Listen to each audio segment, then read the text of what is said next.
Eu queria ver com vocês uma coisa aqui rápida. Qual foi a sensação que vocês tiveram no encontro na Fátima, quando nós pudemos estar juntos com aquele grupo ali, naquela vigília, os sorrisos, os abraços, as expressões de carinho, de amor? Flávio, como é que você se sentiu ali? Depois quero que o Moreira te fale também. Mas para mim foi um spoiler do céu, né? Eu senti assim, entendeu? Aqueles encontros ali, os reencontros também. É como se estivesse no céu, né? O ambiente assim espetacular. Acho que eu só senti isso. Outra vez que eu assisti isso foi na Campal de Itabu, em 86, que eu estava recém-batizado, naquele ambiente ali. E eu senti mais ou menos a mesma coisa, especialmente teve um momento que você cantou a capela, né? Deus é tão bom, que era uma marca ali do pastor Costa Júnior, né? Antes de Sermões de Bulhão, ele cantava ali, e deu aquele clima, você cantando a capela, todo mundo cantando a capela contigo ali, rapaz, eu me senti realmente no céu, porque para mim a Campal de Itabuna é como se eu estivesse no céu ali, né? Naquele momento. Espetacular, extraordinário, né? Como você fala, né?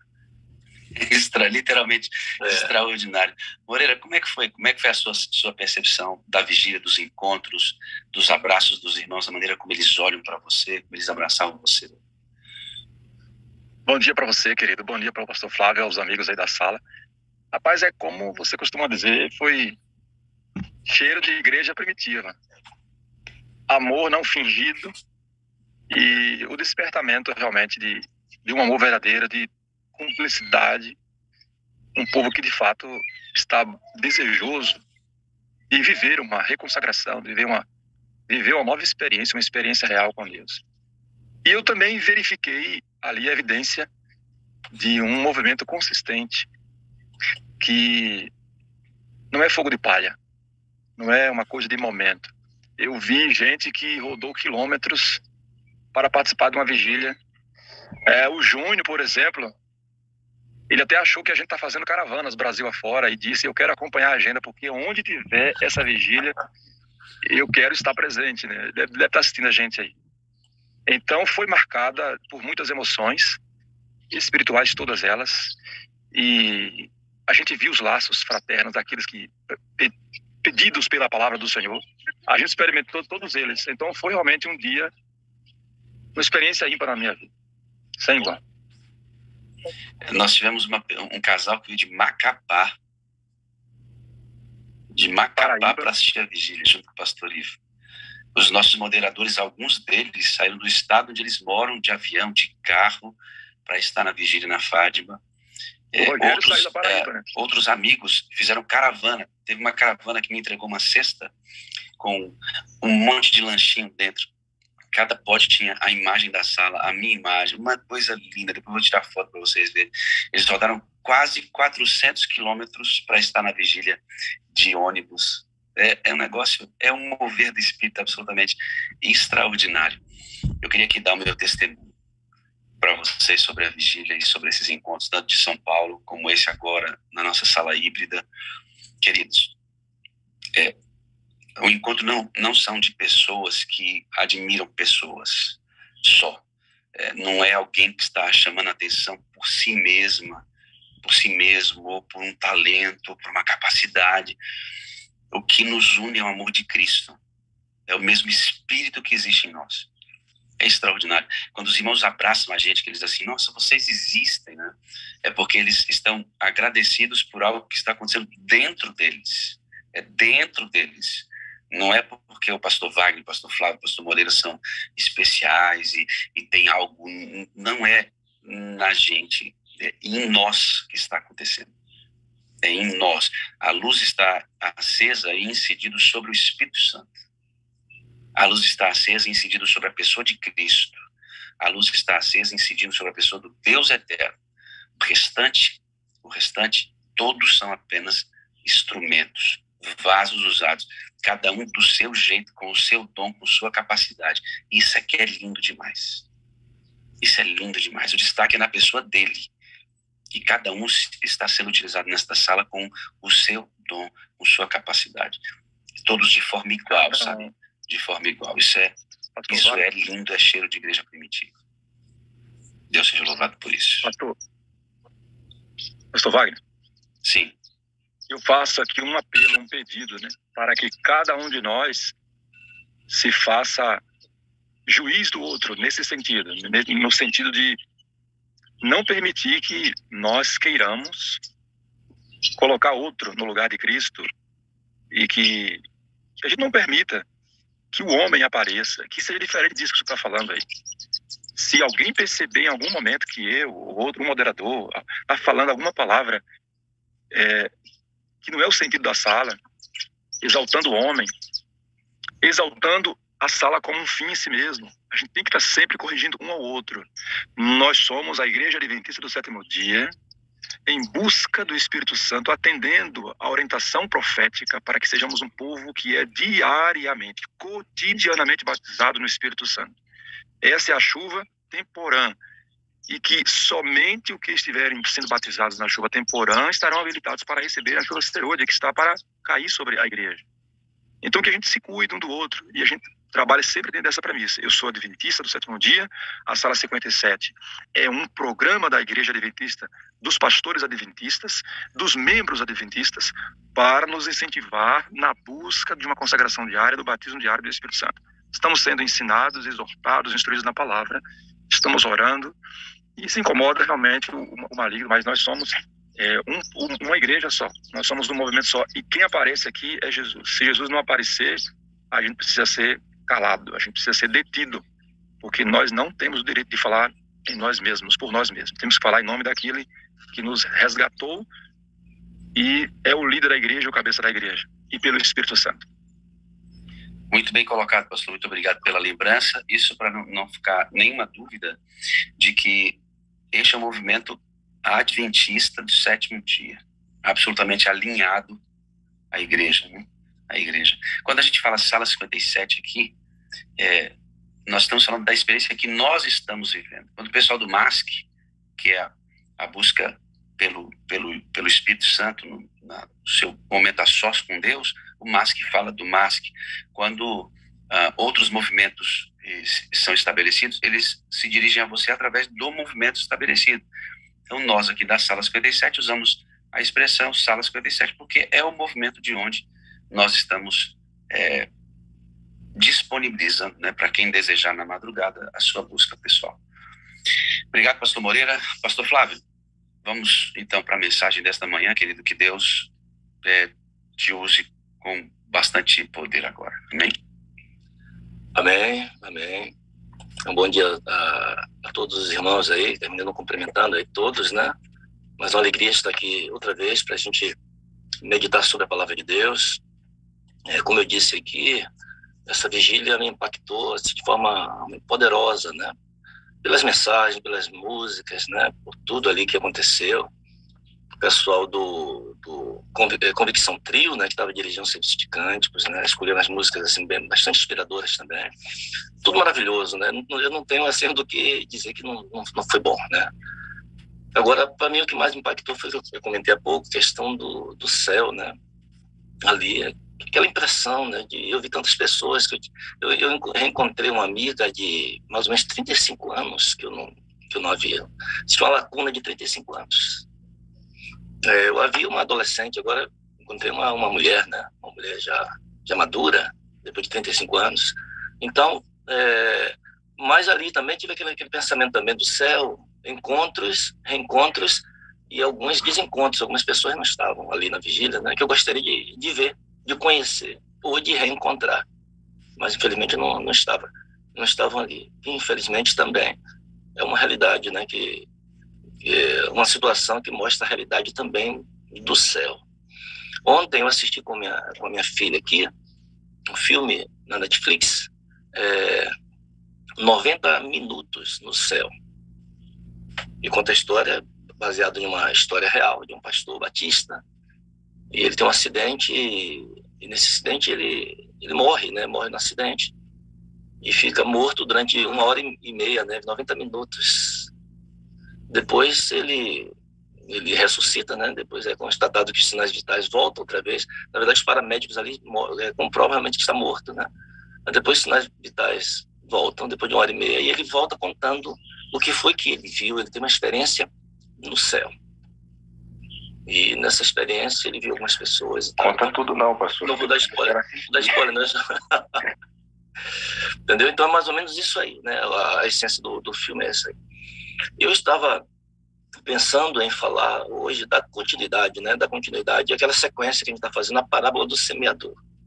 Falamos na parte da semente que caiu à beira do caminho, nós falamos na parte da semente que caiu entre as pedras, né? Hoje eu pensei em falar sobre a semente que caiu entre espinhos, mas devido à experiência do final de semana, da vigília, e a continuidade com o pensamento, né, do filme sobre a questão de estar no céu, de como é que vai ser lá no céu, aí eu pensei, pedi permissão a alguns, que eu sei que tem alguns que ficaram na expectativa, o pastor vai falar, vai vir a parábola de novo, aí quero ver a terceira parte, né?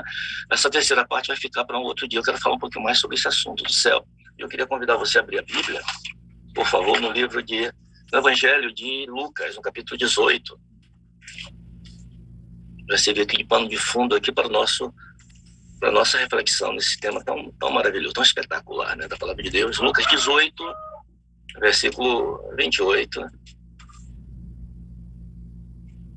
Então, aqui na minha versão aqui, revista e atualizada, diz assim: E disse Pedro, eis que nós deixamos nossa casa e te seguimos. Respondeu-lhes Jesus, em verdade vos digo que ninguém há que tenha deixado casa, ou mulher, ou irmãos, ou pais, ou filhos, por causa do reino de Deus, que não receba no presente muitas vezes mais. Irmãos, essa expressão aqui me chamou a atenção, muito a atenção, né? Não receba no presente muitas vezes mais. O contexto aqui é que o jovem rico havia se aproximado, né, de Jesus, e Jesus ele apresentou as condições do reino que havia após mim. Ó, você deve negar a si mesmo, você deve vender o que você tem, repartir com os pobres, depois vem me seguir. E quando aquele homem deu as costas e foi embora, eu disse, mas quem é que vai se salvar? E quão difícil é para um rico entrar no reino dos céus, no reino de Deus. Esses pensamentos começaram a povoar a mente dos discípulos. Aí, nesse contexto, que Pedro diz ao Senhor, nós deixamos tudo. Nós não temos nada. Nós deixamos tudo que tínhamos para seguir. E Jesus diz isso, essa frase essa palavra, né, essa revelação de Cristo, terminou me intrigando, né? Em verdade vos digo que ninguém há que tenha deixado casa, mulher, qualquer coisa, irmãos, filhos, tudo importante, por causa do reino de Deus, que não receba no presente. A promessa de Cristo não é somente lá para quando ele voltar, é já no presente. Que não receba no presente muitas vezes mais. Mateus diz 100 vezes mais. Eu fiquei pensando, ainda nesta vida, qual é o presente que ganha, qual é a recompensa, melhor dizendo, que ganha o cristão, aquele que abandona tudo para seguir a Jesus? O que é que ele ganha? O que é que Jesus está querendo dizer com isso, né? E eu fiquei tentando ali enumerar pensar em algumas coisas que são vantagens em ser cristão. Talvez uma delas não é ordem de importância, né? Mas a primeira que eu relacionei aqui é que nos tornamos membros de uma grande família, a família de Deus. E na sala 57, como o pastor Valendo acabou de dizer aqui, nós somos uma família. Ficou bem claro na vigília, no encontro presencial, porque nós encontrávamos apenas ali de forma virtual, né, como estamos aqui agora, né, com alguns milhares de pessoas, mas no presencial, embora não estivessem todos, percebemos ali, nós somos uma família. Eu estou aqui conversando com meus irmãos, eu estou falando aqui com milhares de irmãos que estão me ouvindo, irmãos, membros da mesma família, família na terra e família no céu. Que maravilha, irmãos, né? Passamos a fazer parte não simplesmente da família consanguínea, né, a terrena, que é extremamente importante, claro, né, mas passamos a fazer parte da família celestial. A segunda coisa que eu pensei é que o cristão ele começa a se abster de algumas coisas que lhe são prejudiciais, como álcool, bebida, droga, e por conta disso, ele automaticamente já passa a ter uma melhor saúde. E como o cristão, no caso adventista, tem uma revelação especial sobre saúde, e quando ele segue essas revelações, essas orientações na palavra, nos testemunhos, ele passa a ter uma melhor saúde. Existe um estudo, né, feito na Universidade de Loma Linda que diz que os adventistas do sétimo dia vivem cerca de 7 anos a mais que a média da população mundial. 7 anos a mais. Então, uma melhor saúde. Uma outra coisa que eu vi também é que aquele que aceita Jesus como seu Salvador, se não um cristão, passa a viver como cristão, ele experimenta um crescimento pessoal. Os seus dons, ele começa a desenvolver os seus dons. E a igreja termina sendo assim, uma grande escola, uma escola de treinamento. Eu, por exemplo, extremamente tímido. Quem me viu lá percebeu que eu sou bastante tímido, né? Eu bastante tímido. Eu não conseguia estar na frente para falar. Eu estou falando para milhares de pessoas aqui e me sentindo à vontade para isso, né? São os dons de Deus que vão desenvolvendo. Nós vamos crescendo como pessoa, como ser humano, né? Vamos crescendo em amor. Começamos a entender qual é o papel do ser humano aqui nessa terra, o que nós estamos fazendo aqui, porque Deus nos colocou aqui para ser uma bênção para os outros. Isso é crescimento como pessoa, né? Outra coisa, amizades verdadeiras. Moreira falou aí, né? Amizade, amor sincero, não fingido. Eu senti abraços não fingidos ali. Não havia naqueles abraços malícia. A única coisa que havia naqueles abraços era uma preocupação. Puxa, será que eu posso abraçar? Mas era impossível não abraçar. Um ambiente como aquele, era impossível você apenas dar um murrinho só, não tinha condição de fazer aquilo. Eu orei ali, Senhor nos protege aqui de qualquer... Nós estamos ainda em pandemia, mas os abraços que ocorriam, abraços sinceros e reais, uma amizade verdadeira, não encontramos em outro lugar. O cristão que aceitou Jesus como seu Salvador, o cristão que vive a realidade do Evangelho, ele é movido pela esperança. Ele não vive na angústia. Existe uma esperança que o move. O cristão tem paz na consciência, paz de espírito, paz de consciência. Bota a cabeça no travesseiro e dorme. Paz de consciência. Jesus disse, receberá 100 vezes mais, muito mais. Ainda nessa vida. A certeza da salvação. Não tem dúvidas, ele morreu por mim, eu aceitei o seu sacrifício, eu vou estar com ele na eternidade. A certeza da salvação. A liberdade do domínio do mal. Eu não sou obrigado a me drogar, me prostituir. Eu tenho liberdade para dizer não ao pecado. Você também tem. Isso é um privilégio do cristão. O cristão não está mais escravizado pelo pecado. Ele pode dizer não ao pecado. O cristão que vive neste mundo de pecado, de problemas, dificuldades, vai sofrer provações, privações, dificuldades. Mas ele tem certeza que ele não estará sozinho. Você não estará sozinha na fornalha de fogo ardente. Cristo, o nosso amigo, o tempo todo vai estar conosco. Eu poderia enumerar mais coisas aqui. Eu penso que enquanto eu falava, você lembrava algumas coisas. E eu gostaria até que você colocasse isso aí no chat, para depois eu procurar ver, para ampliar essa lista aqui. Se você pensou em mais alguma coisa, que é uma recompensa de ser um cristão, ainda nessa vida, você pode colocar aí, nos ajude a nisso também. Mas Jesus não termina aqui. No verso 30 ainda, né, ele diz que não receba no presente muitas vezes mais. E, no mundo por vir, a vida eterna. Que maravilha, irmãos. No mundo por vir, a vida eterna. Eu acho que eu não coloquei aqui o texto, coloquei 1 Coríntios, capítulo 15. Eu quero ler alguns versículos da Bíblia aqui com você. Quero te lembrar alguns versículos aqui que são importantíssimos. 1 Coríntios, capítulo 15. Capítulo 15 é o capítulo que fala... capítulo 15 de 1 Coríntios é quando Paulo fala, ele quase que tenta esgotar o tema da ressurreição, né? Aí, capítulo 15, versículo 19, um texto interessante, né? Verso 19, Paulo diz: se a nossa esperança em Cristo se limita apenas a esta vida, somos os mais infelizes de todos os homens. Na Bíblia, na linguagem de hoje, eu coloquei aqui também, a tradução diz assim: se a nossa esperança em Cristo só vale para esta vida, nós somos as pessoas mais infelizes deste mundo. Revista Corrigida: se esperamos em Cristo só nesta vida, somos os mais miseráveis de todos os homens. Na nova versão internacional: se é somente para esta vida que temos esperança em Cristo, dentre todos os homens, somos os mais dignos de compaixão. A vida não é só isso. Apesar de Jesus dizer, ainda nesta vida, vamos receber 100 vezes mais. Eu numerei 9 coisas aqui. E você pode ter completado essa lista e vai mais coisas. Jesus disse que é 100 vezes mais, né? Mas ainda assim, ele disse, e no porvir, isso aqui é só uma merendinha, ele diz. O banquete da reservado é para o mundo por vir. E no porvir, você vai receber a vida eterna.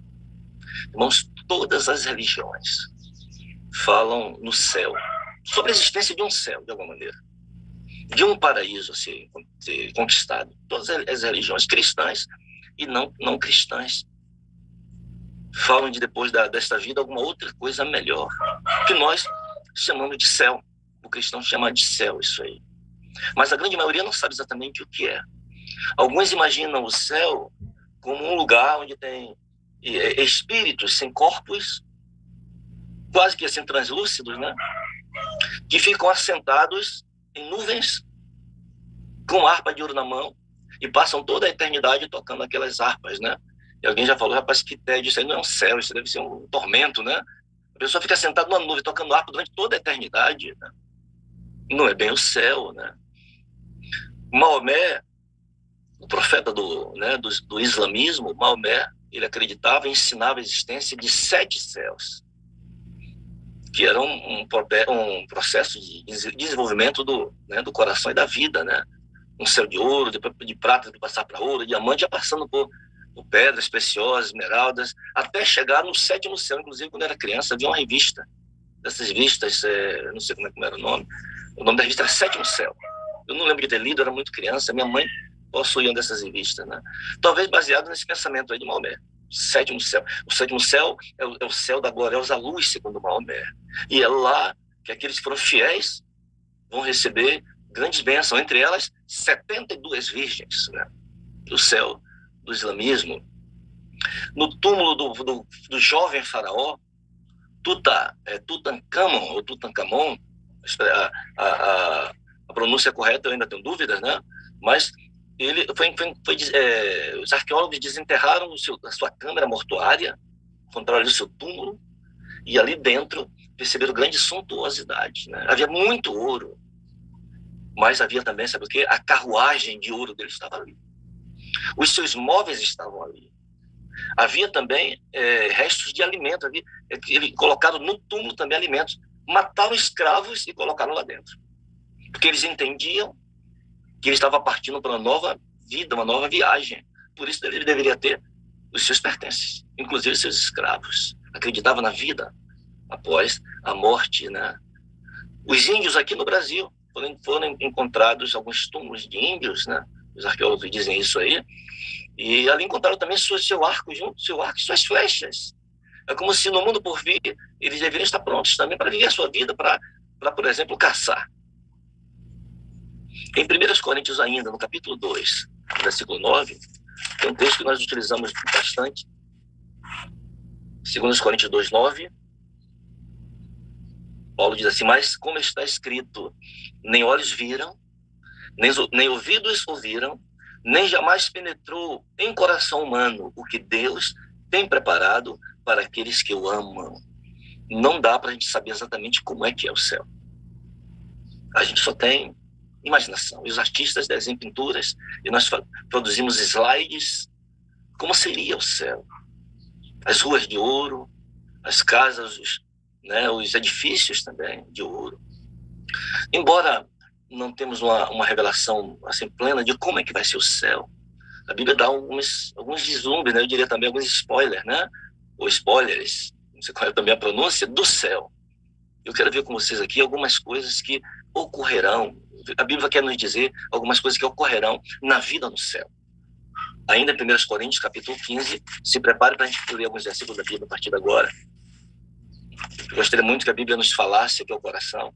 1 Coríntios, capítulo 15, versículo 52, 51 em diante, diz assim, eis que vos digo um mistério, disse Paulo, nem todos dormiremos, mas transformados seremos todos, no momento, no abrir e fechar de olhos, ao ressoar da última trombeta, a trombeta soará, os mortos ressuscitarão incorruptíveis, e nós seremos transformados, porque é necessário que este corpo corruptível se revista da incorruptibilidade e o corpo mortal se revista da imortalidade. 1 João, capítulo 3.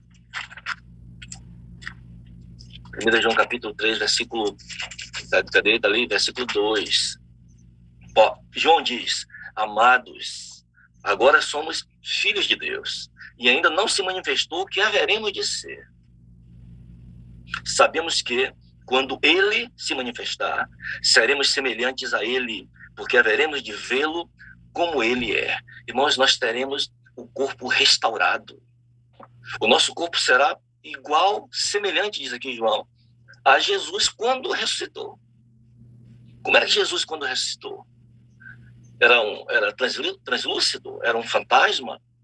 A alma de Jesus ressuscitou? Não, era carne e osso. Jesus podia comer, Jesus podia ser tocado, Jesus foi reconhecido. O gesto de Jesus estava ali. Ele foi reconhecido. Porém, ele não estava limitado fisicamente. Ele aparecia num lugar, não estava mais limitado fisicamente. O nosso corpo mortal será revestido da imortalidade. Lá no céu, nós teremos um novo corpo, um corpo celestial, diz o apóstolo Paulo, aqui em 1 Coríntios, capítulo 15. Existem corpos terrenos e corpos celestiais. Nós teremos um corpo celestial. E João diz, ainda não sabemos como haveremos de ser. Não sabemos como é que vai ser isso. Mas sabemos que seremos semelhantes a Ele, né? O que mais, irmãos? Romanos, capítulo 8.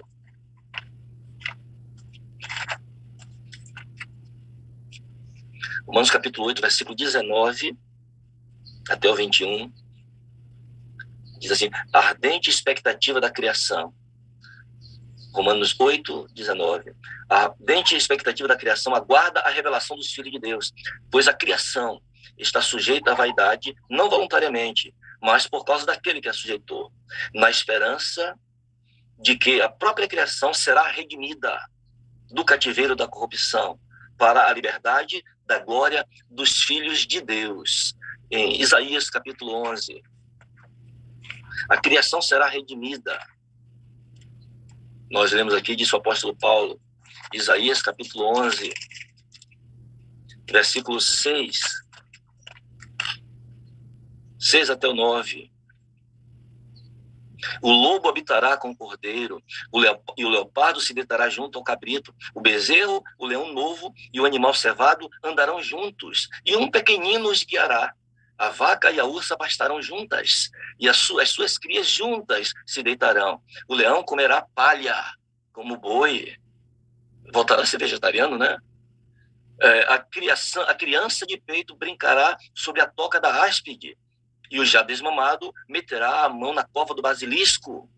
Não se fará mal nem dano algum em todo o meu santo monte, porque a terra se encherá do conhecimento do Senhor, como as águas cobrem o mar.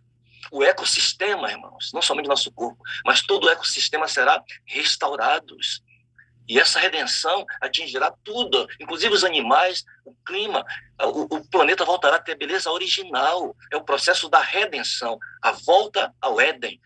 Percebeu? A palavra Éden está no meio da palavra redenção? É o retorno ao Éden, redenção, né? Que maravilha. Apocalipse, capítulo 21.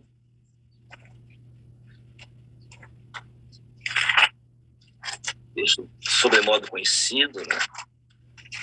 Apocalipse 21, versículo 4. Você sabe que eu poderia ter tirado esses textos, colocados todos aí, fácil para a gente ir lendo, né? Mas eu gosto de ler a Bíblia na Bíblia. Eu acho que é mais interessante, parece que alcança mais o meu coração. Verso 4 diz assim, e lhes enxugará dos olhos toda lágrima, e a morte já não existirá. Já não haverá luto, nem pranto, nem dor, porque as primeiras coisas passaram.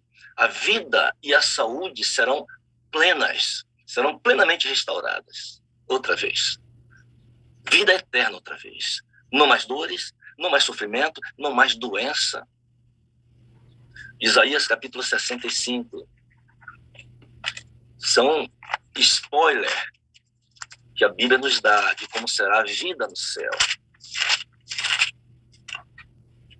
Vamos lá, verso 21, 65, 21, Isaías 65, 21. Eles edificarão casas e nelas habitarão, Plantarão vinhas e comerão o seu fruto. Não edificarão para que outros habitem. Não plantarão para que outros comam. Porque a longevidade do meu povo será como da árvore. E os meus eleitos desfrutarão de todas as obras das suas próprias mãos. Será, cadê? Não trabalharão debalde, nem terão filhos para a calamidade, porque são a posteridade bendita do Senhor, e seus filhos estarão com eles. E será que antes que clamem, eu responderei. Estando eles ainda falando, eu os ouvirei. O lobo e o cordeiro pastarão juntos. O leão comerá palha como o boi. Repete, né? Pó será comida da serpente. Não se fará mal, nem dano algum em todo o meu santo monte, diz o Senhor. O trabalho, o estudo, a vida será restaurada, irmãos. As condições de vida estarão totalmente restauradas, inclusive a de trabalho. Esses problemas que nós temos hoje de trabalhadores, capitais, essas coisas, né, estavam desaparecidos. Totalmente desaparecidos. Lucas não. Romanos capítulo 8, de novo, né? Romanos 8 agora. Vamos permitir que a Bíblia nos fale do que é o céu. O Senhor abriu uma janelinha do seu coração e nos mostrou como será a vida no céu. Capítulo 8, verso 18 de Romanos. Porque para mim tenho por certo que os sofrimentos do tempo presente não podem ser comparados com a glória a ser revelada a nós. O que nós vivemos hoje de problemas, dificuldade, de tristeza, não dá para comparar. A felicidade plena será restaurada. Felicidade completa. Agora sim, Lucas 20.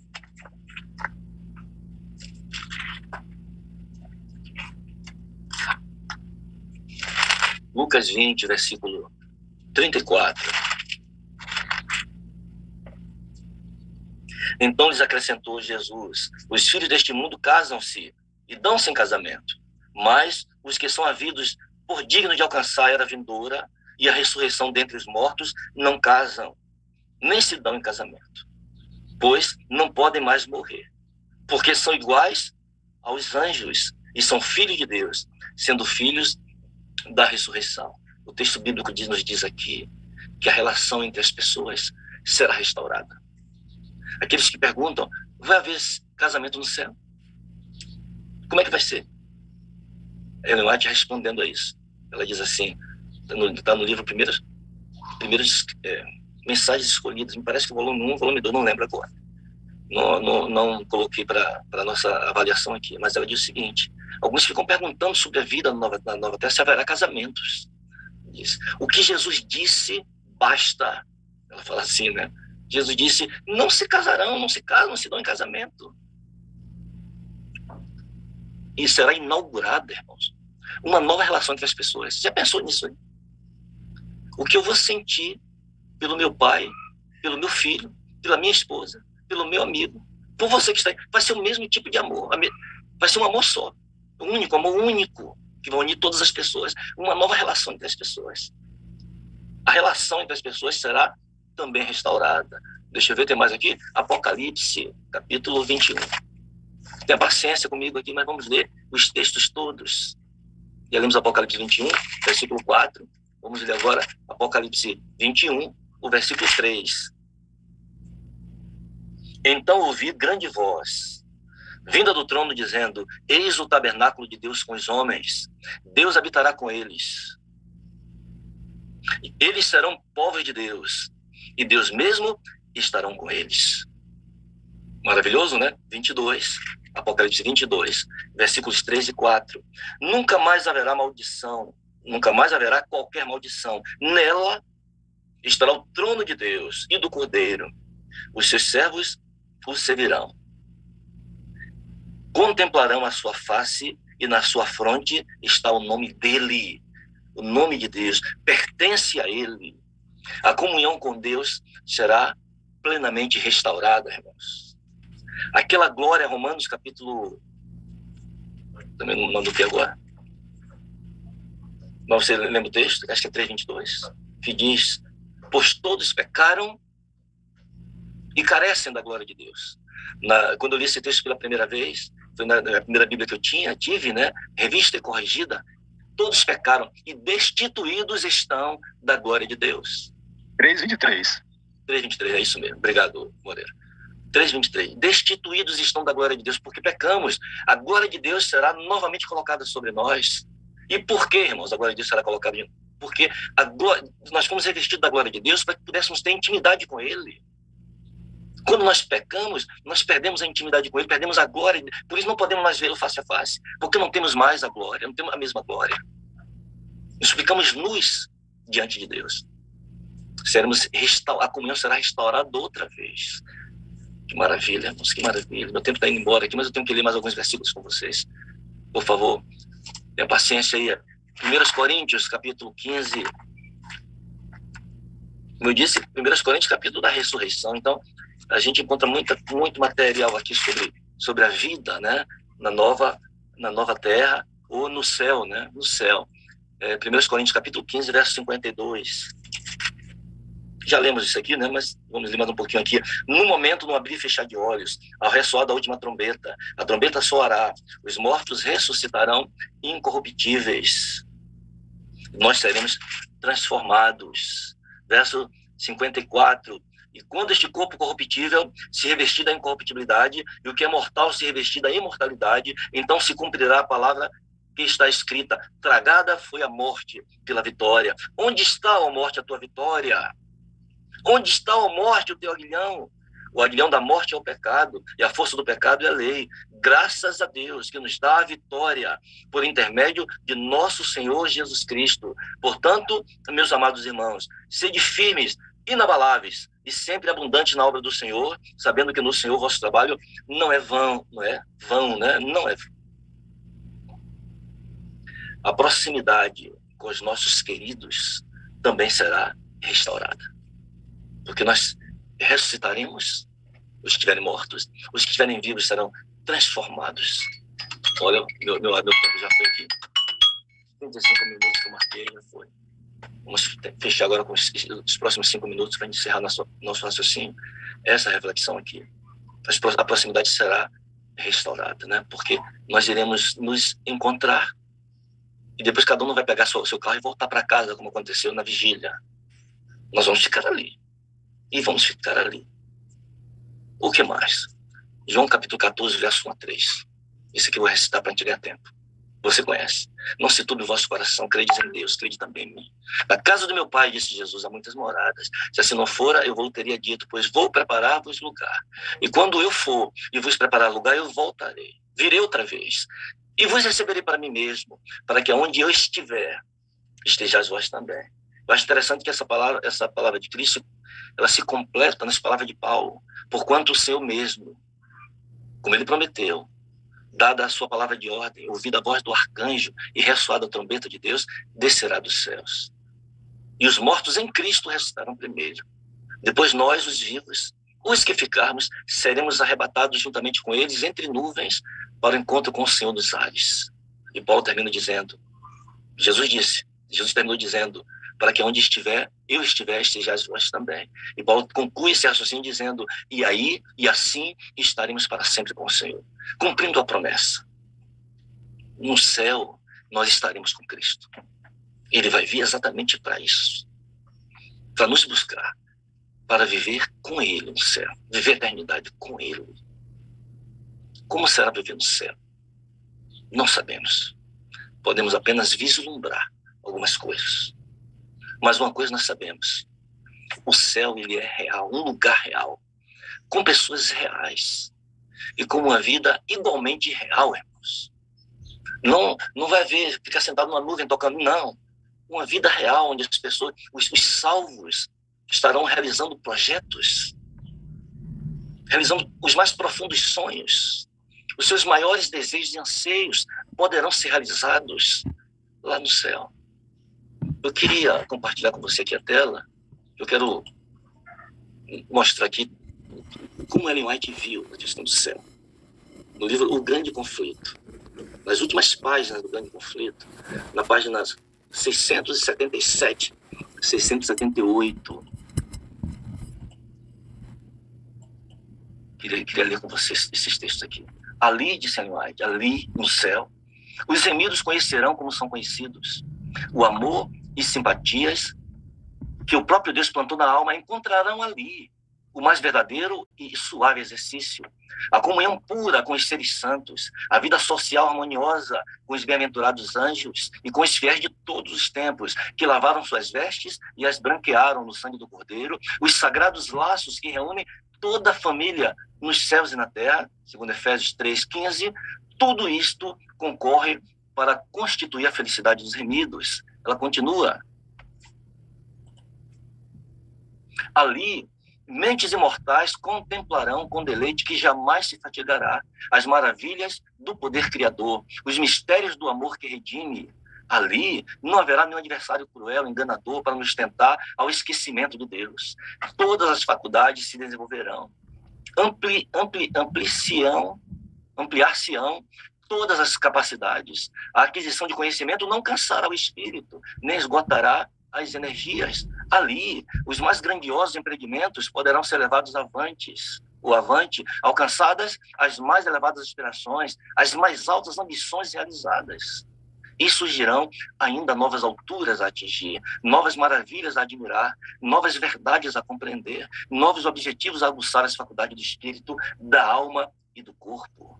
Todos os tesouros do universo estarão abertos ao estudo dos remidos de Deus. Livres da mortalidade, alçarão o voo incansável para os mundos distantes, mundos que fremiram de tristeza ante o espetáculo da desgraça humana e ressoaram com cânticos de alegria ao ouvir as novas de uma terra resgatada. Com indizível deleite, os filhos da terra entram na posse da alegria e sabedoria dos seres não caídos, participam dos tesouros do saber e entendimento adquiridos durante séculos e séculos na contemplação da obra de Deus. E ao transcorrerem os anos da eternidade, trarão mais e mais abundantes e gloriosas revelações de Deus e de Cristo. Assim como o conhecimento é progressivo, também o amor, a reverência e a felicidade aumentarão. Quanto mais aprendem os homens acerca de Deus, mais lhe admiram o caráter.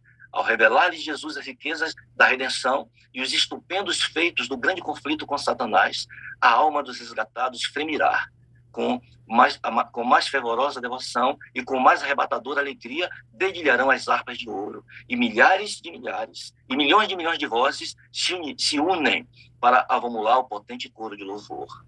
O grande conflito terminou. Esse aqui é o último parágrafo, né, do grande conflito. O grande conflito terminou. Pecado e pecadores não mais existem. O universo inteiro está purificado. A única palpitação de harmonioso júbilo, uma única palpitação de harmonioso júbilo vibra por toda a vasta criação. Daquele que tudo criou emanam vida, luz e alegria por todos os domínios do espaço infinito. Desde o minúsculo átomo até o maior dos mundos, todas as coisas, animadas e inanimadas, em sua serena beleza e perfeito gozo, declaram que Deus é amor. Louvado seja Deus, irmãos. O grande conflito terminou e nós estaremos no céu. Não existem caminhos para o céu, não existem vários caminhos para o céu. Jesus disse, eu sou o caminho. Jesus Cristo é o único caminho. Logo veremos o seu rosto, quando ele vier nos buscar. Muito em breve. Ellen White, no livro Testemunhos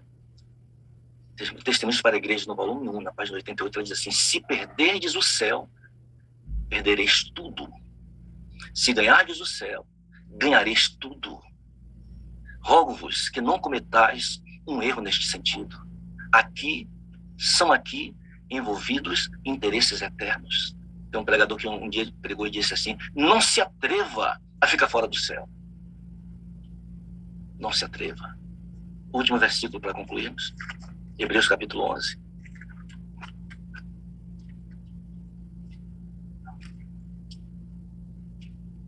Hebreus capítulo 11, verso 8. Pela fé, Abraão, quando chamado, obedeceu, a fim de ir para um lugar que devia receber por herança. E partiu, sem saber aonde ia. Pela fé, peregrinou na terra da promessa, como em terra alheia, habitando em tendas com Isaque e Jacó, herdeiros com ele da mesma promessa. E o verso 10 explica por quê. porque aguardava a cidade que tem fundamentos, da qual Deus é o arquiteto e edificador. Os olhos de Abraão não estavam aqui nessa terra. Abraão vivia nessa terra, ele produzia nessa terra, cuidava da sua família, dos seus filhos, mas os olhos de Abraão estavam no céu. Abraão estava com os pés na terra, mas os olhos estavam no céu. Onde é que estão nossos olhos, irmãos? Nossos pés têm que estar na terra, mas nossos olhos têm que estar no céu. E antes de concluir, eu preciso mostrar para vocês aqui. Eu tenho que mostrar para vocês um pequeno animal, um peixezinho, que eu conheci lá no Pará, lá na Amazônia, né? Lá no estado do Pará. Deixa eu passar aqui. O nome desse peixe é Anableps. Mas lá, e quem é do Pará que está nos acompanhando hoje aqui na sala, conhece por outro nome. Esse aqui é o nome científico. Lá ele é chamado de tralhoto. Tralhoto. Vamos dar uma olhadinha no tralhoto? Vamos ver se o vídeo vai.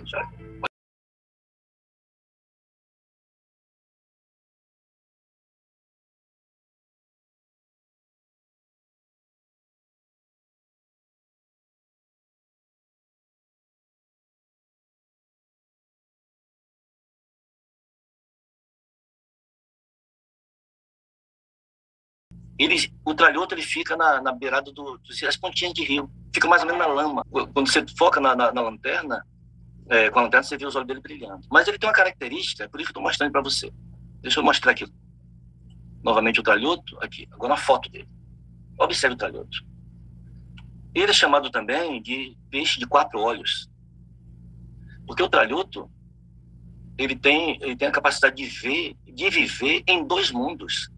Observe que ele tem aqui 2 olhos, ó, salientes, que ficam do lado de fora. E ele tem mais 2 olhos que ficam embaixo. Não é o mesmo olho. O olho dele é dividido em 2 partes, os 2 olhos, né? 2 partes. Uma parte aérea e outra parte submarina, né? Ele olha tudo que está acontecendo ao seu redor lá em cima, mas ele consegue enxergar tudo que ocorre com ele cá embaixo. Tudo está próximo dele, pelo menos, né? Cá embaixo. Por que eu quis apresentar para você o tralhoto? Como eu disse, porque o tralhoto ele consegue viver em 2 mundos ao mesmo tempo. Deus nos chamou para sermos tralhotos, vivendo 2 mundos ao mesmo tempo. Com os pés na terra, mas com os olhos no céu. Abraão era assim. Moisés também viveu assim.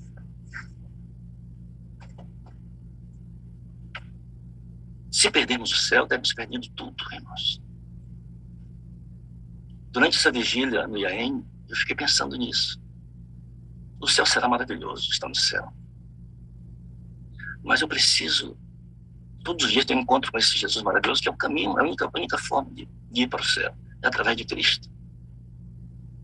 Então eu pensei, por que não aproveitar esse tempo que ainda temos? Estamos vivos agora. Talvez eu fale para alguém que talvez tenha entrado até por acidente hoje nessa sala, né? Talvez está distante de Deus. Mas você está vivo, você está aqui. Por que não tomar decisões importantes agora ao lado de Deus? Segurar nas mãos de Cristo e permitir que Ele nos leve para o céu. Eu tenho um hino do Zara do Rei que diz: o céu é aqui, se eu tomo tempo para orar. O reino de Deus já começa no meu coração hoje, se eu o aceito como meu Salvador e meu Senhor. Não gostaria você, nesta manhã, de fazer um compromisso com Deus? Aquele compromisso que a gente fala sempre, né? Naquele encontro lá na árvore da vida. Vamos de fato marcar esse encontro. Com toda a multidão dos remidos. Vai caber ali dentro, ali embaixo daquela árvore. Vamos nos encontrar com o Senhor. Vamos poder tocar em suas mãos. De vê-lo como Ele é. De ver com os nossos próprios olhos como será a glória e a maravilha do céu. Pastor Wagner, eu já quero orar. Já posso orar agora? Já, meu amigo. Ó, com quem eu estou aqui, ó, assistindo minha reunião. Tem um spoiler do céu aí, meu amigo. Aqui, ó. Rapaz, eu estava pensando aqui, né? Eu aguardo o dia de emoção sem par, no qual terei um belíssimo lar. Esse é um clássico adventista, né, pastor? que permeia a nossa história, que fala ao nosso coração há anos e anos, nos remetendo à ideia de que um dia nós veremos toda essa perspectiva que o senhor trabalhou e agora, né? Sabe, Flávio, eu estava pensando no seguinte, pastor, já não é mais uma questão de crença apenas. Nós estamos aqui porque cremos em Jesus Cristo, entregamos a nossa vida a Ele. Agora é uma questão de fé, de esperar isso como a coisa mais importante para mim enquanto estiver aqui. Nós temos um recorte, Flávio, de 80 anos, 85, 90. Quem vive muito e vive bem, vive 100 anos. Tem gente, eu encontrei uma senhora na Bahia, 93 anos de idade, ela parece que está no formol. É impressionante, deve ser parente seu. Porque você é uma figuraça que não parece a idade que tem. É jovem ainda, mas parece mais jovem ainda, né? E eu entendi o seguinte: se Jesus não chegar aqui para nos buscar na minha geração, qual é o problema disso, sabe? Qual é o problema disso? Eu vou entregar meus 80 anos para Ele porque eu vou viver a eternidade com Ele. Também. Então, esses 80 anos que eu tenho, 85, eu tenho que viver com toda a intensidade para entregar tudo aguardando a vinda de Jesus. Para quando ele chegar, eu não perca a eternidade, como você disse. Não perca a eternidade, né? Não sei, a gente vive dividido, né? Talvez a gente esteja falando essa manhã para pessoas que estão com o coração dividido, né, Flavinho? Verdade. Pessoas que estão com um pé aqui, outro tentando viver o céu. Amigo, o céu só para quem está com os 2 pés no negócio. E esse hino aí, né? Nós vamos cantá-lo agora, o Gabriel vai colocar. Eu queria que você meditasse agora, amado, nessas promessas que o pastor Flávio trouxe para nós e que motivou o nosso coração hoje a ter um dia de santidade ao lado do Senhor. Gabriel, põe esse hino aí, vamos cantar esse hino e vamos adorar a Deus, lembrando dessas promessas dele, né? No alto do monte, com flores lindas, por todo o jardim, aves cantando nas copas frondosas, rejubilando na vida sem fim. Aleluia! Deus seja louvado. Eu quero convidar você a olhar para o céu enquanto você vive nessa terra aqui. Olha para o céu, amado, como um peixe que Deus deu habilidade para olhar aqui enquanto olha para cima, de onde a nossa redenção virá. Está prometido, querido, o Senhor um dia rasgará os céus com o seu trono de glória. Ele vai chamar a todos os que persistentemente souberam esperar. Peça ao Senhor o dom de esperar. Esperança. E trabalhe enquanto você espera. É bênção pura, isso é bênção pura. Vou pedir ao pastor Flávio que faça uma oração para encerrar a mensagem. Vou chamar a Kekel aqui para você ver que a esperança dela foi renovada no Espírito e ela aguarda ansiosamente pelo retorno do Senhor Jesus. Pastor Flávio, nos coloque mais uma vez em oração, por favor, querido. Oremos. Querido e bondoso Deus, ensina-nos, Senhor, a te esperar e a trabalhar para a tua breve volta, preparando outras pessoas também para esse grande encontro. A tua palavra nessa manhã nos lembrou de vários versículos na tua palavra que nos fala da vida no céu. Nós almejamos muito estar ali. Nós te aceitamos como Salvador e Senhor da nossa vida, porque cremos que em tuas mãos existe um poder para nos salvar e nos levar para este mundo maravilhoso. Talvez aqui, ó Deus, é muito provável que pessoas que acompanham esta oração, existam muitos ou alguns que estão sendo derrotados muitas vezes pelas coisas deste mundo. Seus olhos estão fixos nessa terra, o seu coração está preso nessa terra, não conseguem olhar para o céu.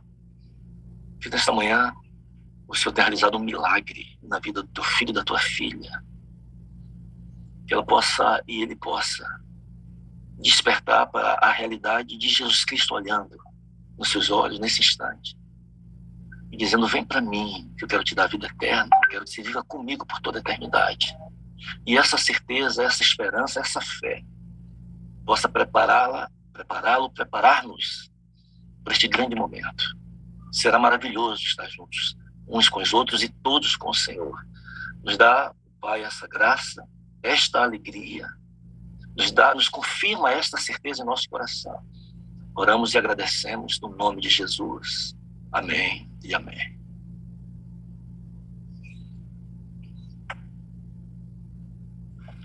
Obrigado, pastor. Foi Vida no Espírito. Vamos lá. Amor incondicional. Comunidade saudável. Missão atrativa. Sala 57. Estamos em movimento. É isso aí, garotinha. Sala 57. Estamos em movimento. E nós estamos no período de férias, né? Hoje é terça, nós vamos ter outra reunião agora na sexta-feira, e sempre terças e sextas-feiras você está recebendo uma jornada todo dia. Na sexta nós vamos lançar mais 7 dessas jornadas para você ir fazendo sua jornada de 40 madrugadas com Deus, toda a jornada sobre o Espírito Santo, uma meditação de Ellen White. Nós extraímos lá 40 delas. A Kelly e o seu menininho lindo, Pedro, paginaram isso. Ficou lindo o trabalho da Kelly. Kelly, muito obrigado. Ficou linda a jornada, linda. Está chegando na mão deles lá. E vocês permaneçam fazendo essa jornada 40 madrugadas, reuniões terças e sextas-feiras. E aí, depois do dia 15, nós voltamos aí com intensidade para voltarmos ao nível da nossa reunião. Hoje, graças a Deus, temos mais de 6.000 famílias no período de férias, dezembro. Isso é ótimo, ótimo para nós. E depois do nosso período de férias, quando voltar todo mundo, vamos subindo novamente lá para o número que é comum da nossa sala, e vamos conversar com o pastor Neumoel Estina para que ele faça uma série linda aqui para a gente, já preparando a nossa caminhada para a nossa vigília do alto clamor, que eu tenho certeza absoluta vai ser uma bênção. Gabriel, chama a Kekeu aí para mim, por favor. É Kekeu ou Kekeu? Vou saber agora. Eu gostaria de conversar com essa menininha. Bom dia, filha. Abre o seu áudio aí pra gente, por favor. Dá um bom dia aí pra ele, meu bem. Bom dia. Bom dia. Bom dia a todos, viu? Bom dia com alegria para todo mundo que está aí antenado e adorando ao nosso Criador, né? Amém. Muito bem. Bom dia. É Kekeu ou Kekel? Me esclarece aí. Kekeu. É Kekeu. E o nome qual é mesmo? Cleide. Cleide. Quem deu esse apelido lindinho que você tem? Me diga. A família. Ah, foi a a família e os amigos, É assim, né? Carinhosamente, Kekeu. Outros chamam de Keu. De Keu. Aí vai só abreviando, né? Daqui a pouco é só K. Você é natural de qual estado, filha? Eu sou baiana, moro na cidade de Capim Grosso. Capim Grosso. Você tem 2 filhinhos, né? Ou filho? Tem. 2 filhos. Tem a mais velha. A mais velha é a Irlana, ela tem 25 anos e está gravidinha de 3 meses, eu vou ser vovó. Oh, e o mais que beleza. novo é o Levi, tem 18 anos. Levi e a? Irlana. Muito bem. Alegria de conhecer. Você é adventista há quanto tempo, Kekeu? Eu conheço a mensagem desde 1998. Mas, assim, ingressar mais firmemente mesmo só a partir de 2008. Então, desde 98 você conhece a mensagem, né? Sim. Você me disse que em alguma fase da sua vida você cometeu um equívoco, você considera isso como algo que você poderia ter evitado, que foi o envolvimento com o jogo desigual. Você já era temente a Deus e se envolveu com um rapaz que não era temente a Deus, né? Como é que era o nome dele? Exatamente. Era Josemir. Josemir, que ele é o pai dos filhinhos que você tem. Sim. Muito bem. O Josemir não era adventista, você já era nesse período adventista, né? Sim. Muito bem. Certo, já era batizado. Eu sei que você o amou, você ama seus filhos, são presentes de Deus, obviamente, mas o que você diria para algum jovem que está nos assistindo agora, filha, que eventualmente esteja interessada ou interessado, ou se envolvendo com alguém que não é da mesma fé, o que você teria como conselho para eles? Cai fora. Cai fora, realmente é um barco furado. Por melhor que seja a pessoa, por mais digna que ela seja, num momento ou em outro, vai acontecer algo que te mostre que não é o ideal para a sua vida. Porque a própria palavra de Deus nos alerta com relação a isso, né? E quando a gente vai contra, a gente está indo contra a vontade de Deus. E dói, mais tarde dói. Pode ser bom, agradável a princípio, mas mais tarde é doloroso. Porque a gente tem a real convicção de que não é o propósito de Deus para as nossas vidas. Porque a questão do julgo desigual, o senhor não estava avaliando o caráter da pessoa. O senhor está avaliando a fé que a pessoa tem, a crença. E o que Deus não quer é que o filho dele constitua a relação com pessoas de crença diferente. Porque às vezes as pessoas confundem, né? Assim, mas a pessoa é tão boa, pastor. É melhor até do que alguns da própria igreja. Eu já ouvi muita gente dizer isso, né? Mas Deus não está avaliando o caráter. Ou se a pessoa ela é digna ou é justa. Não. Está avaliando a questão da fé diferente, da crença diferente. E aí Exato. Deus entende que esta crença diferente vai causar muitas rupturas dentro de uma relação que deveria ser harmônica e que também deveria conduzir os filhos à mesma harmonia. Isto que quando dá certa relação, né? No seu caso, eu queria que você contasse para eles um pouco como foi atribulada esta relação com o seu marido. Foi muito difícil. Ele era um homem violento, né? Que, por final, eu acabei por descobrir que era usuário de drogas também. Em alguns momentos, eu fui agredida, tanto fisicamente como com palavras, né? Verbalmente, eu era o tempo inteiro agredida. E era um ambiente hostil, um ambiente completamente, como que eu diria, difícil de se conviver, né? Quase que impossível, na verdade, por conta da situação que eu vivi. Além das traições também,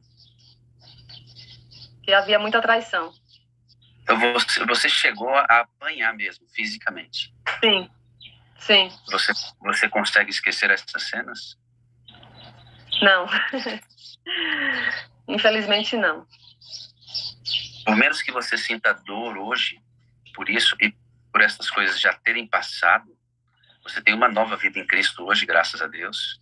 Amém. Sim. Mas essas imagens estão registradas. Se você quiser buscar lá no fundinho da sua memória e fechar os olhos, você vai rever essas cenas porque elas estão registradas aí. Não estou enganado, é assim mesmo, né? Sim, é assim. Infelizmente, sim.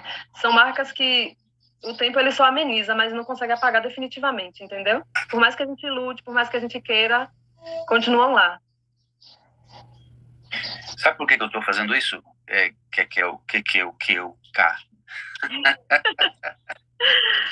o seguinte, e as marcas, querido, você que está me ouvindo aqui, as marcas da sua escolha, elas ficarão aí. Elas ficarão aí.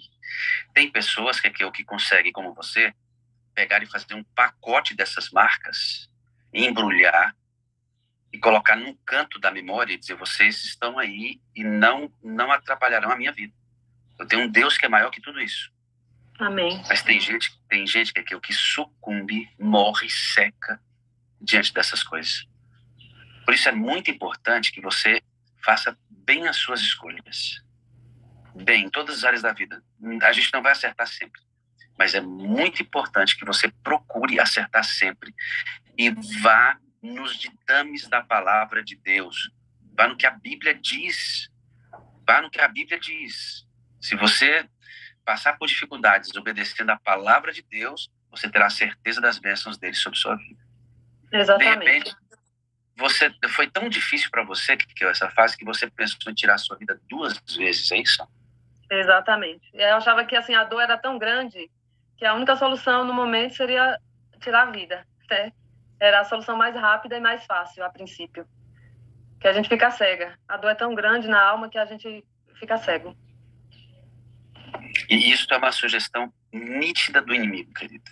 Ele vai levando você a um precipício, vai levando você mais fundo, até ele dizer assim, ó, tá vendo? Sua vida não vale nada. Tá vendo onde as suas escolhas levaram você? Sabe o que é? Seria bom você acabar com a sua vida, você acabaria com a sua dor. Ele trabalha exatamente assim, querida. Ele tenta você... várias vezes. Na minha mente eu ouvia isso várias vezes. Que era melhor você acabar com a sua vida, acabaria com a sua dor, né? Exato. É desse jeito que ele faz, queridos. Ele é sujo. Pense num caba sujo, é esse tal de Satanás. E ele sabe lidar com a nossa mente. Então ele vai minando a gente, nos tenta a tomar escolhas que ele sabe que vai providenciar todas essas fissuras e rachaduras em nossa vida. E quando a gente não vê luz no fim do túnel, aí ele fala assim, tá vendo? Acaba com a sua vida, a dor acaba. Ei, amigo, deixa eu dizer uma coisa pra você. Não vai nessa, não. Não vai nessa, não. Sabe essa dor que você está sentindo? Mesmo que você tenha tomado escolhas desobedecendo a Deus e você sofra as consequências hoje, escuta o que eu vou te falar. Se você se voltar para Deus hoje, com todas as suas dores, Ele é capaz de curar todas elas. Amém. Ele dá nova direção. Não ouça essa voz. É mentira. Ele tem o remédio para sua dor, amado. Quer ver? A Kel vai contar isso. Olha que legal. Ela fica viúva com 2 filhos. Aí você tem que trabalhar muito. Como é que você deu jeito na vida, filho? Eu comecei a fazer faxinas, né? Fazer faxina, lavava roupa, assim, às vezes as pessoas me convidavam e aí eu fazia as faxinas e lavava roupa, né? A domicílio, para continuar sobrevivendo. Nesse período, eu tinha feito um concurso na prefeitura aqui do município e começaram a chamar, né? Os candidatos e glória a Deus que lembraram de mim. E aí eu fui convocada, assumi, né, a vaga no concurso. Aí eu já não lavava mais roupas e nem fazia faxina. Estava só no concurso. Por um período eu fiquei só no concurso. E depois disso, revoltadíssima com Deus, né? Porque na minha mente eu falava o seguinte, eu orei por ele tantos anos e Deus, ao invés de salvá-lo, de transformar ele, Deus levou. E aí foi um período que eu passei extremamente revoltada com Deus, com a igreja, com tudo ligado a Deus. Os irmãos me mandavam mensagem, eu não abria, não queria falar com ninguém. Muitas vezes pediram para me visitar, a resposta que eu dava era bem hostil, que eu não estava doente para receber visita de ninguém, né? Só que eu tinha amigos verdadeiros, né? Uma delas, nessa época, é a Tânia. Tânia também é frequentadora da Sala 57, né? Eu creio que ela provavelmente deve estar assistindo. Tânia, Kelly, a filha dela. E Tânia, um certo dia, foi em casa me visitar. E quando ela chegou, eu estava desesperada, chorando, né? Deitada lá sozinha na minha cama, em prantos, num sofrimento terrível. E aí ela chegou, se sentou ao meu lado, e aí automaticamente quando ela sentou, eu já disse logo, por favor, não venha me falar do seu Deus. Se você vier falar do seu Deus, eu vou mandar você embora. Aí ela me respondeu da seguinte forma, eu vim falar do nosso Deus e mesmo que você me mande embora, eu não vou sair. E ali ela me abraçou e permaneceu comigo, me acalentou, né, até que eu me acalmasse, e depois disso ela orou comigo, e ficou um tempo, e depois foi embora. E eu continuei extremamente revoltada, às vezes eu bebia muito, achando que era outra forma, outra solução, né, para poder afogar a dor que eu sentia, mas também, gente, não é solução, viu? Só causa mais dor, mais problemas, então, por favor, também não sigam esse caminho, porque não é o caminho adequado. E eu continuei na minha jornada, né, tentando achar uma forma a mais de ganhar um dinheiro. Daí foi quando o meu ex-cunhado abriu um bar. E aí, automaticamente, por eu conhecer muita gente na cidade, me chamou para eu ser garçonete lá, né, às noites, aos finais de semana. E eu aceitei. Eu disse, vou unir o útil ao agradável. Eu vou estar num lugar que eu gosto, onde tem diversão e vou ganhar dinheiro. E assim eu fui trabalhar no bar. Você bebia, trabalhava num bar, revoltada com Deus, longe, queria nada com Deus, e aí você foi nessas fugas aí, tentando desviar-se das dores com essas distrações que o mundo oferece, né? Sim. Você sabe qual é o problema disso, que é que quando terminam os barulhos, eles desaparecem, as luzes apagam, o que resta é a sua memória e Deus, sabia? Não tem como você se desviar de Deus, né? Você foge, mas quando você coloca a cabeça no travesseiro, você e Deus sozinho no seu quarto, diz assim, meu Deus do céu, o que eu tô fazendo? A gente sabe que tá na contramão, né, Kekel? Exato. As dores são cada dia maiores. Eu imagino que você tenha chorado muitas madrugadas sozinho, né? Sim, muitas, muitas mesmo. Até que um pessoal fez um reencontro aí na sua cidade, né? Reencontro é aquele programa que nós fazemos, queridos, em que a gente seleciona, lembra, né, das pessoas que um dia estiveram conosco na igreja e que saíram. E aí nós listamos esses nomes, oramos por eles e fazemos um encontro na igreja para recebê-los e tentar reaquecer a fé desses amados. E foi feito um desse aí, né, na sua igreja? Sim, para minha felicidade, né, o Senhor iluminou a mente do pastor Moreira, né, que na época era o pastor da igreja lá, e aí ele trouxe um projeto de São Paulo conhecido pelo nome de Roupão da Fé. E foi feita essa lista pela igreja, que eu era membro, mas o meu nome não estava na lista, pastor. O meu nome não foi incluso nessa lista, né, eu fiquei de fora. Só que teve um irmãozinho que foi impulsionado por Deus, né? Eu sei que foi por Deus, agora eu sei, tenho certeza disso. E ele foi usado a chamar o obreiro com quem ele estava acompanhado a visitar algumas pessoas aí na minha casa. E aí ele falou pro obreiro: vamos lá, Alexandre, por favor. O nome dela não está na lista, mas eu queria muito, ela é minha amiga, eu queria muito que você visitasse ela.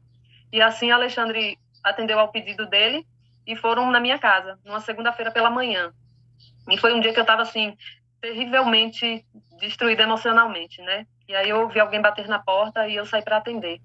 Quando eu abri a porta, eram eles dois, e eu, mais uma vez, atendi de forma bem rude, né? Bem grossa, bem seca. Por que você foi rude? Por que você foi grossa? Pela aversão que eu tinha criado a Deus, à igreja, aos irmãos. Infelizmente, a nossa igreja tem uma característica que eu sinto que não é boa, porque, assim, a partir do momento que você comete uma falha que se afasta, você se torna um ser invisível. Você passa na rua, eles não te enxergam, não te dão um bom dia, viram a cara. E essas coisas vão criando, assim, sabe, uma certa aspereza na gente. E eu creio que também por conta disso, né, que eu atendi eles mal. Você, quando saiu da igreja, filha, você foi visitada? Por uma pessoa só. Quanto tempo você passou fora da igreja? 4 anos. Até o Roupão da Fé foram 4 anos.